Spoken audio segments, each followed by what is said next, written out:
আরেকটি বিষয় যে আমি মানতে চাই না, কিন্তু সরাসরি বলতেও সমস্যা, সেই জন্য আইন আদালতের আশ্রয় নিয়ে যাচ্ছি। এটাও সত্য যে আইন আদালতে সকল কিছুর চূড়ান্ত ফয়সালা হয় নাই।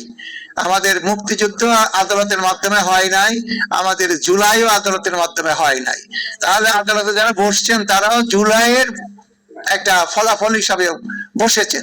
সেই জন্য কোন পলিটিক্যাল বিষয় এবং লিগাল বা কনস্টিটিউশনাল বিষয়কে আলাদা করেন, করে যেটা যেটা পলিটিক্যাল ইস্যু সেটা পলিটিক্যালি মিট করার উপর ছেড়ে দেওয়াই মানে বেটার হবে জাতির জন্য। যদি না হয় তাহলে অতীতে যারাই পলিটিক্যাল ইস্যুটাকে আদালতে টেনে নিয়ে গেছেন তাদের পরিণতি খুব শুভ হয়নি এবং অত্যন্ত নিগৃহীত হয়েছে সকলেই যা সহ সকলেই হয়েছে। কাজে এইটা বিবেচনায় রাখা ভালো।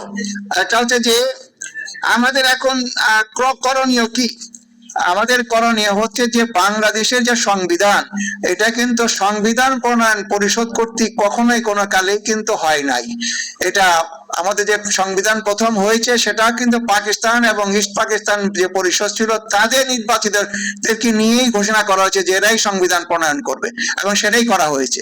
এবারে একটা মহা সুযোগ হয়েছিল যে এখানে দুটাই তারা করতে পারে, তাহলে সংবিধান পরিষদ দিয়ে সংবিধানটাকে ঠিকভাবে আবার এটাকে মেরামত করাটা এটা একটা সুযোগ। এই সুযোগ যদি কাজে লাগানো না যায় তাহলে আগামীতে এই সংবিধান প্রণয়ন পরিষদ বলে আর কিছু থাকবে না, এটা অন্যরকম একটা ব্যাপার হবে।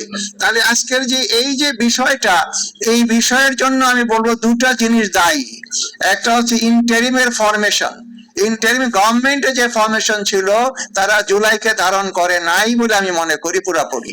তারা বুঝতে পারেনি এই মেসেজটা কি, তারা বুঝতে পারে ফ্যাসিজম কিভাবে মোকাবেলা করতে হবে। তাহলে ফ্যাসিজমের মূল জন্ম হচ্ছে কনস্টিটিউশনে, তাহলে সেইটাকে যদি গণপরিষদের নির্বাচন আগে করতে পারতো, আগে করে সংবিধান শেষ করত সংস্কার, তারপরে নির্বাচন দেওয়া উচিত ছিল।